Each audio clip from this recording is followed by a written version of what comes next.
Olá, seja muito bem-vindo mais uma vez. É muito bom estar em sua companhia. E a partir de agora, você acompanha comigo as notícias do Brasil e do mundo. E olha só, eu começo essa edição falando de economia e com uma boa notícia para o bolso do consumidor. Isso porque, em agosto, o preço da cesta básica caiu no país. O recuo foi de 1,88% e essa é a maior queda desde setembro de 2021.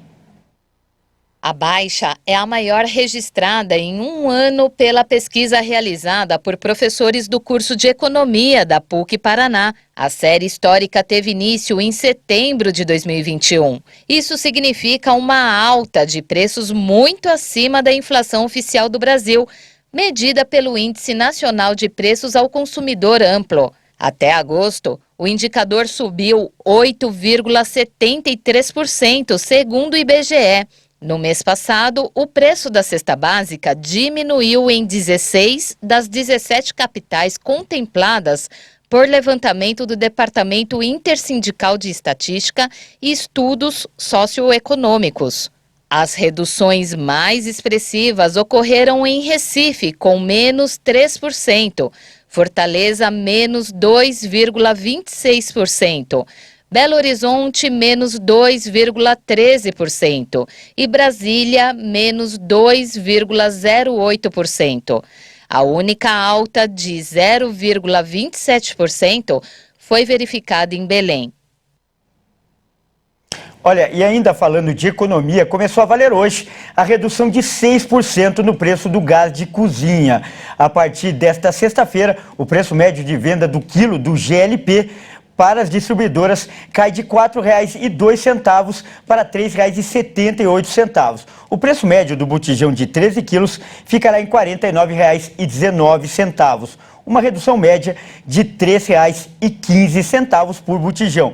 E essa é a segunda diminuição no preço anunciada pela Petrobras em pouco mais de 10 dias. Segundo a empresa, as mudanças acompanham a evolução do mercado internacional.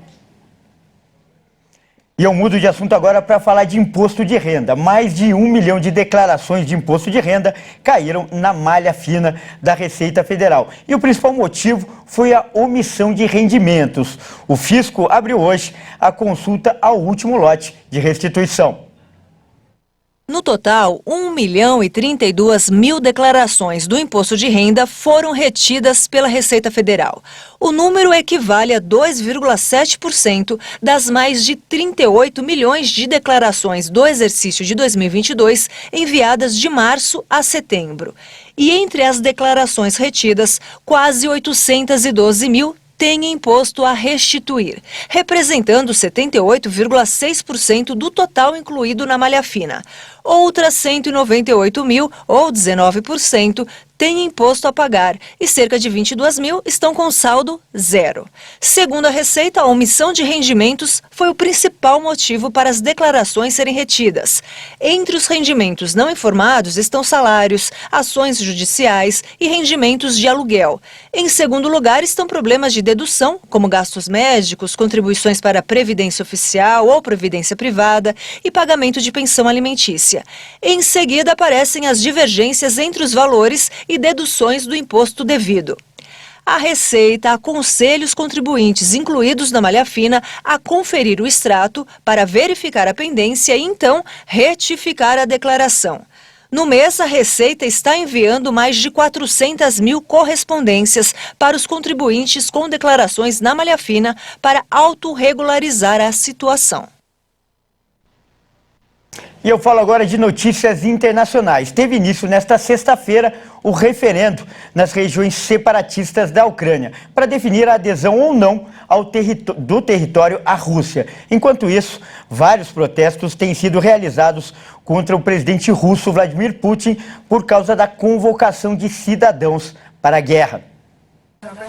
Moradores das regiões de Donetsk, Luhansk, Kherson e Zaporizhia participam da votação, que deve definir o futuro dos territórios. A Comissão Eleitoral da Rússia está realizando o monitoramento dos referendos em todas as 4 áreas.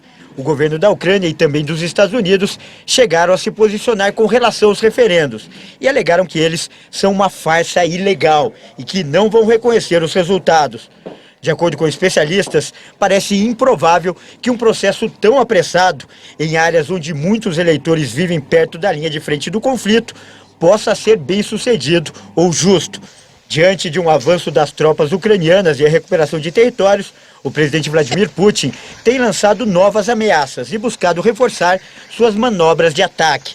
Durante a semana, Putin decretou uma mobilização parcial, convocando cerca de 300 mil reservistas aptos a irem para a guerra. De acordo com o Ministério da Defesa, a Rússia considera prioritária a mobilização de atiradores, condutores de tanques e artilheiros. Como resultado, centenas de pessoas começaram a deixar o país.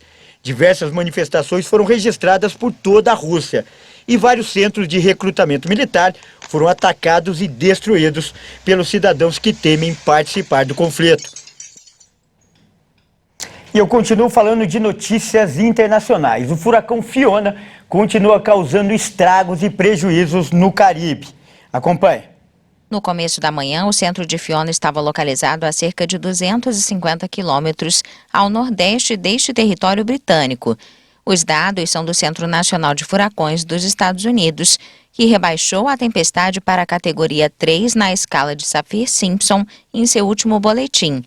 Segundo a principal empresa de eletricidade, várias áreas registraram cortes de energia, com mais de 7 mil pessoas afetadas.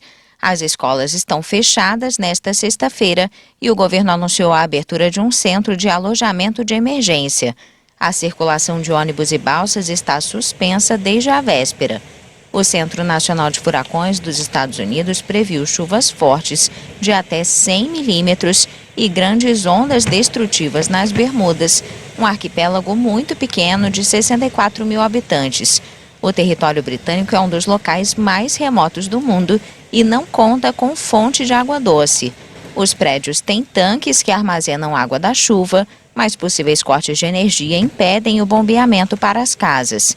O furacão Fiona causou 4 mortes em Porto Rico no início desta semana, uma morte no departamento ultramarino francês de Guadalupe e 2 na República Dominicana. E vamos falar de esportes. Faltam 58 dias para a Copa do Mundo, tá chegando. E agora é hora de falar da competição com o boletim Esquenta Qatar 2022. O Leonardo Félix, o nosso comentarista de esportes, fala hoje da Copa da Itália de 1990.